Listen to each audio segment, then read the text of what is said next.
hockey.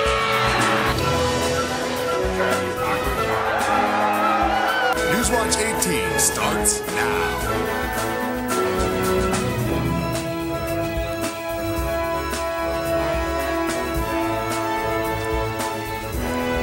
Good evening, and welcome to the October 9th edition of Newswatch 18. I'm Gabriel Stofa. And I'm Lisandra Villa. Thanks for joining us. Before we get to news, the weather's been pretty grim today. Kristy, want to give us a quick update? I can do that. It's actually kind of cold there in the middle of the day. We actually saw a few showers around like 2 o'clock in the afternoon. That wasn't completely expected. I know I wasn't quite forecasting rain just yet for today. I mean, maybe this weekend. But let's take a look at that day planner for tomorrow. Rain's not quite on the radar yet. We'll have more on that in the forecast later. But tomorrow, 7 a.m. as you're headed out to class, 28 degrees. It's going to be a little chilly. About noon, around 50 degrees, and then 3 p.m. warming up to about 57. There'll be some winds in there, so it'll seem a little bit chillier than those temperatures. But overall, tomorrow is looking pretty nice. And with that, we'll send it back to the desk. Iowa State University police are seeking help from the public to identify a man suspected in several shoplifting incidents at the university bookstore. The man is a young male with curly hair and brightly colored skateboard. We're just looking for somebody that would know him and let us know who that is, and we can reach out and talk to him and try to finish this, close out this investigation. The suspect is still at large. Anyone with information is encouraged to call the ISU police. Want to say in the coming election, the ISU Ambassadors are aiding students with the first step, registering to vote. As students run the interest group gamut outside Parks Library, the ISU Ambassadors, a faction of the government of the student body, have been hosting voter registration, hoping to get students signed up before the national election. Iowa is a swing state, and there's 30,000 students on Iowa State campus, of which the overwhelming majority are U.S. citizens. So that definitely plays a big role in the election. To register, students must know their address and driver's license number. If you are an out-of-state student, you may need to use the first 4 digits of your social security number. As a nonpartisan group, the ISU Ambassadors stress that it's not who you vote for, but the importance of voting that counts. While both partisan and nonpartisan groups seek out unregistered voters, the ambassadors see this as a group effort. We kind of just work together. As long as we get everyone registered, it's okay. Registration will occur every Monday until November 6th from 12 to 1 p.m. outside the University Bookstore in the Memorial Union. Forms for registration can also be found at the Government of the Student Body office space, located on the first floor of the Memorial Union. Regardless of the candidate, I am voting for Barack Obama. I will probably be voting for Romney. I'm not quite sure. ISU voter registration groups are making sure that the student voice is heard in Washington. By Parks Library on the ISU campus, Kate Tyndall, ISU TV. We will continue to bring you updates concerning the student vote in the weeks ahead. Architects from the Sasaki Associates came to campus this afternoon to present their final concept plan for the courtyard behind Hilton Coliseum. A $2.55 million budget was approved for the remodeling of the central courtyard by the Board of Regents earlier this year. The architect's design divided the area into 3 zones: perimeter landscape, parking and access, and center courtyard.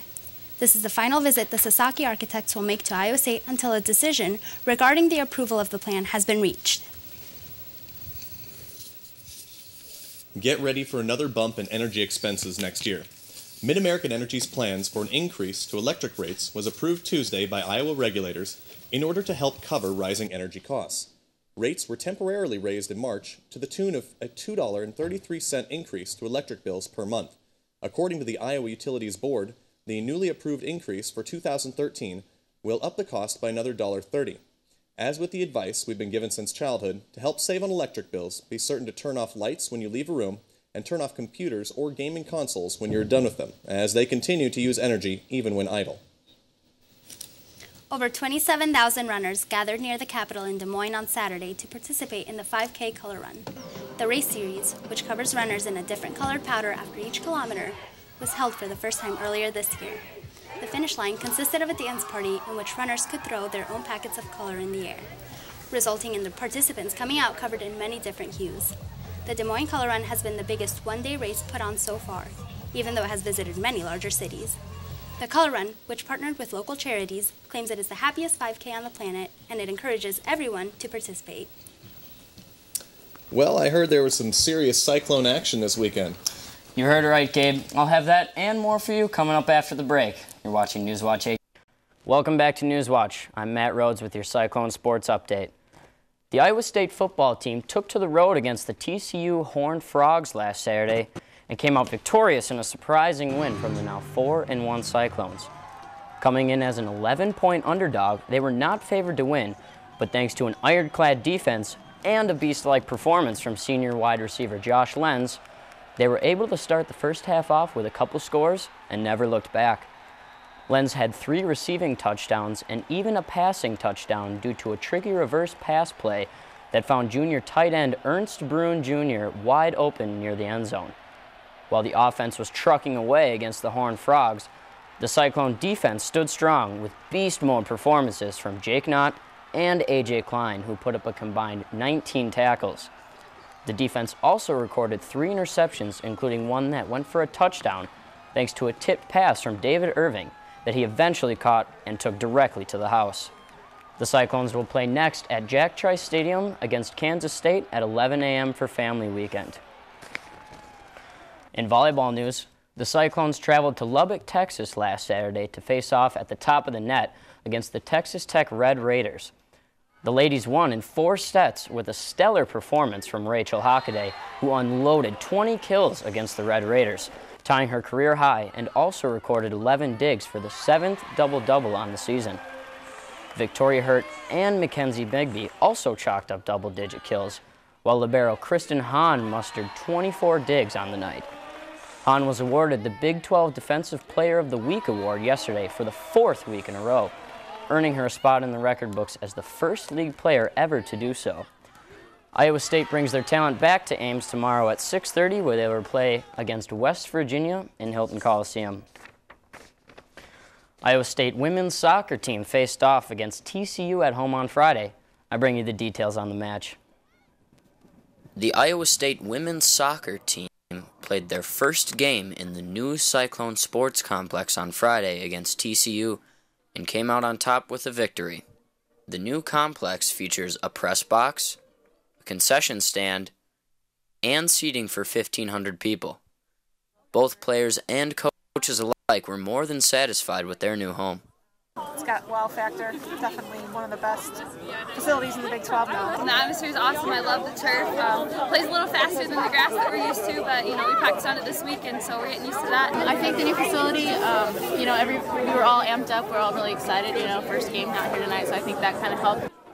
The women's team christened the stadium with a 2-0 win over the Horned Frogs, thanks to Jennifer Dominguez coming out and scoring her 8th and 9th goal of the season in the first half.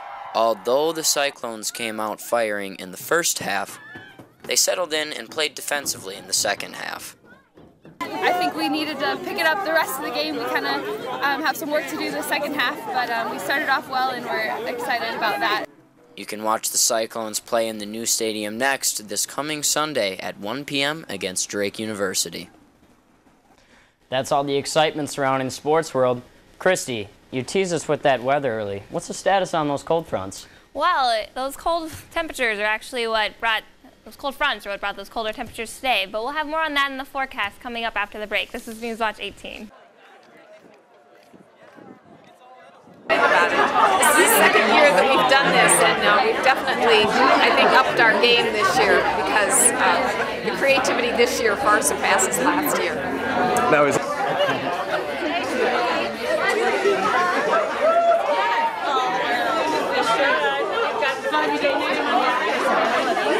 designs. Oh, it's just the greatest thing since sliced bread. Yeah, so it's a bar graph, 3-dimensional bar graph representing enrollment, and we have the actual enrollment numbers, total enrollment. So yeah, we take the cake. The university takes the cake on enrollment.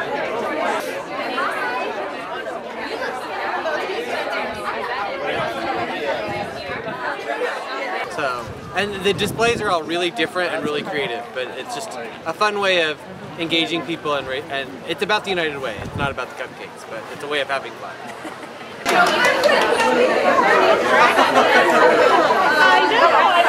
This year's winner of the cupcake design and fundraiser for the United Way of Story County was the Dean of Students' office. With the popularity of this year's program and more bragging rights to be won, similar events offering up sweets are likely to occur in the future.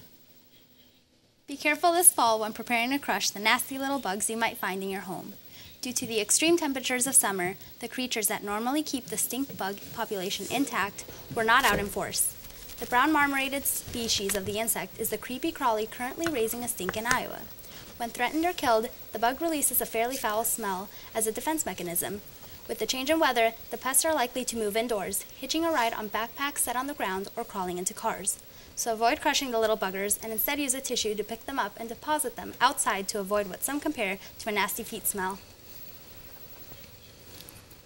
That's all we have for tonight's edition of Newswatch 18.